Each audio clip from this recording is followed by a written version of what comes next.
تفاصيل النشرة أهلا بكم. أوضح مسؤول متابعة المدارس في إقليم عنسبة السيد حاجوس أدحنة أن الجهود تتواصل للدفع بالإنجازات التي تحققت لنشر التعليم بالإقليم في سنوات الاستقلال. وأشار إلى أن عدد المدارس مع غداة الاستقلال كانت 34 مدرسة تتواجد في أماكن محدودة، وبلغت حاليا إلى أكثر من 300 مدرسة نتيجة الجهود الحكومية والشعبية. وذكر عن ارتفاع عدد الطلاب بنسبة 780% بفضل إنشاء المدارس في الريف النائي. وذكر عن ارتفاع عدد الطلاب بنسبة 780% بفضل إنشاء المدارس في الريف النائي. وقال السيد عبد الرؤوف سناي من مدينة كرم أن الحكومة تقوم بجهود مشهودة لحصول المواطن خاصة في الريف النائي على الخدمات الاجتماعية، مشيدا بالإنجازات المحققة في مجال التعليم. وتوجد في إقليم عنسبة حاليا 85 روضة للأطفال و143 مدرسة ابتدائية و60 مدرسة متوسطة و17 مدرسة ثانوية.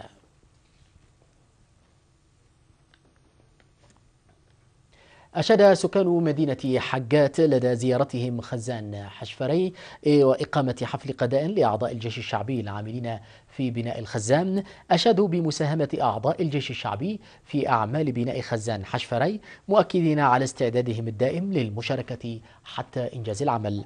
وأوضحوا بأن الزيارة جاءت لتشجيع أعضاء الشعبي العاملين في بناء الخزان، مشيرين إلى أن البرامج التنموية تخطو قدما لتضافر جهود الشعب والجيش. وأوضح السيد فسح سمرة والسيد قرقش نوغسة عضو الجيش الشعبي أن الدعم الذي يحصل عليه سكان حجات يحملهم مسؤولية كبيرة، مؤكدين على تعزيز الجهد للزود عن الوطن والدفع ببرامج التنمية. وشكر قائد الوحدة العاملة في بناء الخزان السيد باشاي أسفها بالحفل الذي أقامه شعب مدينة حجات وإدارة مديرية حجات، موضحا بأن الخزان سيحل مشاكل نقص المياه في المنطقة. وقدمت الفرقة الفنية للاتحاد الوطني للشباب والطلبة في مديرية حجات باقة من الأغاني في الحفل.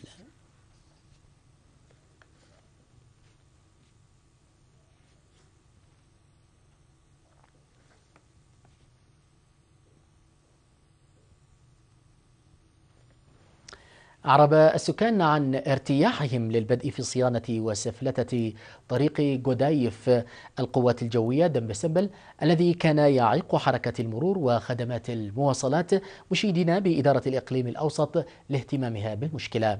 وذكر السيدة قبرز قابهير صقائي والسيدة سماين شهاب تتسين أن الاستجابة لمطالبهم لصيانة الطريق يدفع بمساهمتهم في التنمية، وأنهم ينتظرون بفارق الصبر بدء خدمات المواصلات بعد إنجاز الطريق. وشهد السيدة رفاينة قبرز قابهير والسيدة صوفيا أبراهام أن سيارات الأجرة بدأت بسلك الطريق مع صيانة الجزئية للطريق، مشيدين بعمال شركة أسبيكو للإنشاءات لإنجاز العمل.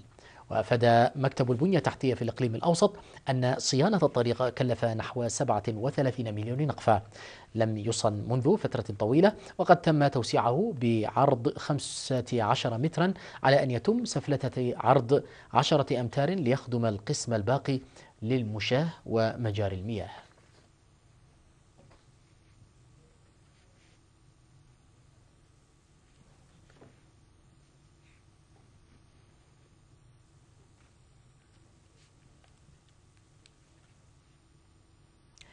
يتم بناء حفير في عدي قول بمديرية مندفرة بمشاركة شعبية واسعة في إطار مبادرة سكان الإقليم الجنوبي بتوظيف طاقاتهم وأموالهم لتخفيف من مصاعب قلة المياه.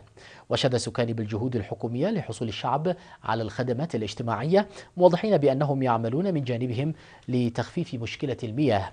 وأشار القس تخلة تولى والسيدة ألم عقبة السلاسة أنهم كانوا يعانون في الحصول على مياه الشرب والسقي، معربين عن ثقتهم لحل الحفير للمشكلة. وأكد السيدة اسم الله شابتة على المشاركة الفاعلة للمرأة في النفير، مشيرا إلى أن أبناء القرية في الخارج سيساهمون لبناء الحفير. وقال عمدة القرية السيد ولد تخلة أن العمل الذي يقومون به ليس حلا نهائيا، داعيا البدء العاجل في البرنامج الحكومي الموضوع لتشييد سد في المنطقة. وأوضح خبير الزراعة المروية في مكتب وزارة الزراعة بمديرية مندفرة السيد إيوب سلمون أن الحفير سيساهم في تخفيف نقص المياه وتنمية المياه الجوفية، داعيا السكان لبناء المدرجات والحواجز لحمايته من الطمي.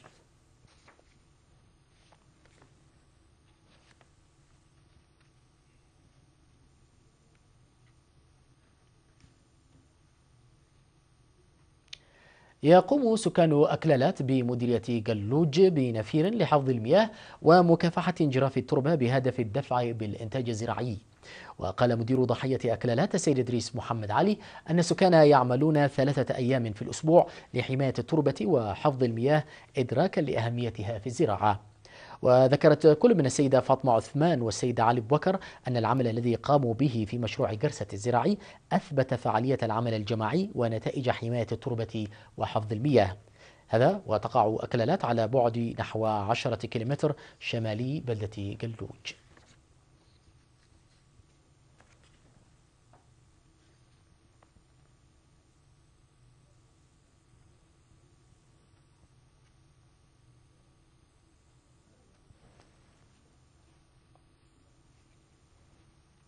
خرجت مجموعة سجن الفنية يوم 27 من يونيو 35 طالبا بالفن التشكيلي.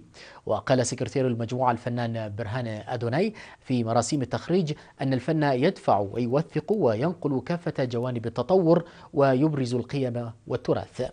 وأشاد باهتمام وجهود الطلاب داعيا إياهم للعمل على تطوير القدرات وصقلها. هذا وقد خرجت مجموعة سجن الفنية مئات الطلاب بدرجة الشهادة منذ عام 2001.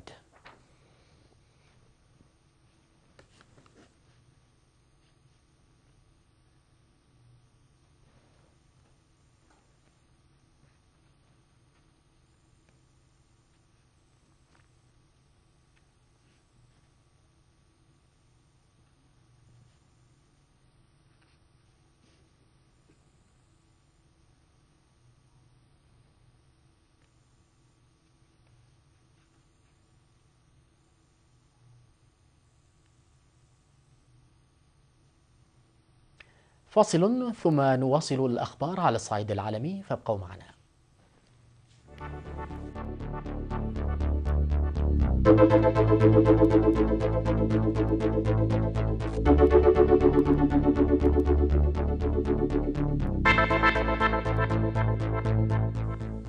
أهلا بكم من جديد. في إطار سعيه لإحياء محادثات السلام في الشرق الأوسط، قوبل وزير الخارجية الأمريكي جون كيري بالإشارات التحذيرية المعهودة يوم أمس الخميس. فقد أكد رئيس الوزراء الإسرائيلي الاحتياجات الأمنية فيما ندد مفاوض فلسطيني بالبناء الاستيطاني الإسرائيلي. واجتمع كيري في خامس زيارة له للمنطقة مع العاهل الأردني الملك عبد الله، حيث أجرى محادثات ركزت على عملية السلام والحرب الأهلية في سوريا التي دفعت أكثر من 500 ألف لاجئ سوري للفرار إلى الأردن. واجتمع في وقت لاحق مع رئيس الوزراء الإسرائيلي بنيامين نتنياهو في القدس. ولا يزال البناء الاستيطاني حجر عثرة في طريق استئناف محادثات السلام التي انهارت بسبب هذه المسألة عام 2010. وتزامن وصول كيري إلى عمان ليلة الأربعاء مع أنباء عن أن إسرائيل وافقت على بناء 69 وحدة سكنية في مستوطنة يهودية بالقدس الشرقية، بينما استمر بناء المستوطنات في أماكن أخرى. ويطالب الرئيس الفلسطيني منذ فترة طويلة بوقف النشاط الاستيطاني قبل استئناف محادثات السلام، على الرغم من دعوات أمريكية وإسرائيلية إلى مفاوضات دون شروط مسبقة. قالت الشرطة ومسعفون أن قنابل انفجرت في مقاهي مزدحمة واستهدفت أماكن أخرى في أنحاء متفرقة من العراق في ساعة متأخرة من يوم الخميس، متسببة في سقوط ما لا يقل عن 22 قتيلة. وقالت الشرطة ومصادر طبية أن انفجارين وقعا في مقهيين في شمال وجنوب بغداد، حيث تجمع عشرات الشبان لمشاهدة مباراة لكرة القدم، ما أسفر عن مقتل 8. وقالت الشرطة أن 10 أشخاص آخرين قتلوا في انفجارين آخرين في مقهى في مدينة بعقوبة التي تبعد نحو 50 كيلومتر شمال شرقي بغداد. وأضافت الشرطة أن قنبلة أخرى انفجرت قرب مقهى في بلدة جبلة التي تبعد نحو 50 كيلومتر جنوبي بغداد وقتلت 3. وكما قتلت قنبلة لاصقة وضعت في سيارة مدنية في الإسكندرية التي تقع على بعد 40 كيلومتر جنوب بغداد. وتزايد العنف في العراق منذ بداية العام، وحصد أرواح ما يزيد على 1000 شخص في مايو وحده، وهو أعلى عدد للقتلى في شهر واحد منذ إراقة الدماء الطائفية في الفترة ما بين عامي 2006 و2007. قال الرئيس الأمريكي باراك أوباما يوم أمس الخميس أنه لن يدخل في مساومات مع روسيا والصين بشأن طلب الولايات المتحدة تسليم إدوارد سنودن الموظف السابق بوكالة الأمن القومي الأمريكية. ورفض أوباما الذي يخشى على ما يبدو أن تخيم القضية على جولة تشمل 3 دول أفريقية بدأها بالسنغال تلميحات إلى أن الولايات المتحدة قد تعترض سنودن إذا سمح له بالسفر من موسكو جوا. وأضاف أن القنوات القانونية العادية تكفي للتعامل مع طلب الولايات المتحدة بتسليم سنودن الذي قدر هونغ كونغ إلى موسكو. وهرب سنودن من الولايات المتحدة إلى هونغ كونغ هذا الشهر بعدما سرب تفاصيل برامج مراقبة سرية خاصة بالحكومة الأمريكية، ثم سافر إلى موسكو يوم الأحد. ولم يشاهد الأمريكي الذي يواجه اتهامات بالتجسس في بلاده والذي طلب اللجوء السياسي إلى الإكوادور منذ وصوله إلى موسكو. وقال مسؤولون روس أنه لا يزال في منطقة الترانزيت في مطار شيريموتيفو. وزادت قضية سنودن التوتر بين الولايات المتحدة وكل من الصين وروسيا، واتهمت بكين واشنطن يوم الخميس بالنفاق بشأن قضية أمن الإنترنت.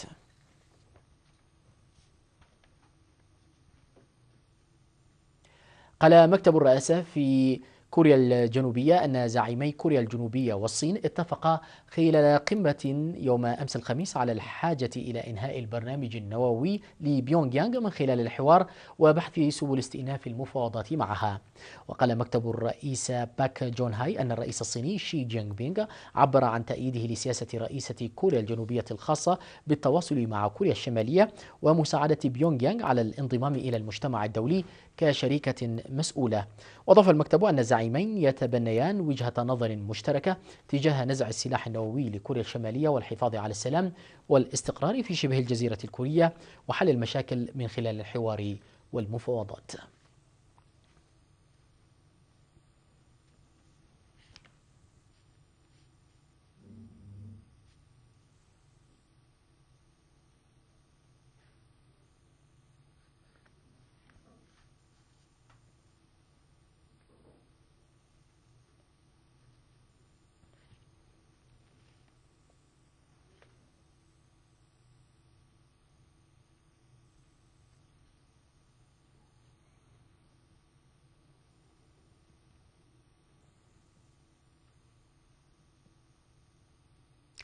النبوة الأخير في هذه النشرة من أستراليا، حيث أدى كيفن رود اليمين رئيسا لوزراء أستراليا للمرة الثانية يوم أمس الخميس بعد الإطاحة برئاسة الحكومة الحالية جوليا جيلارد.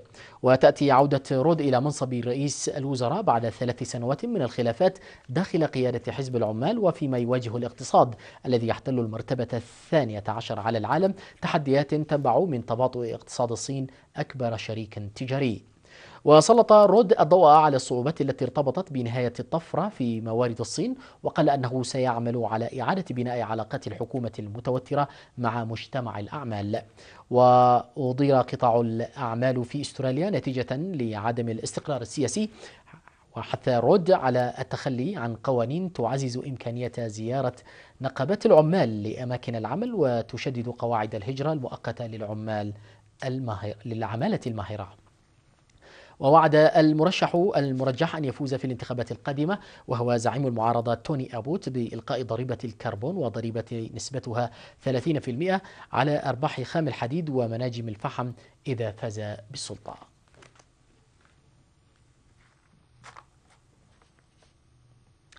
مشاهدينا الأكارم، بهذا نكون قد وصلنا وإياكم إلى ختام نشرتنا الإخبارية.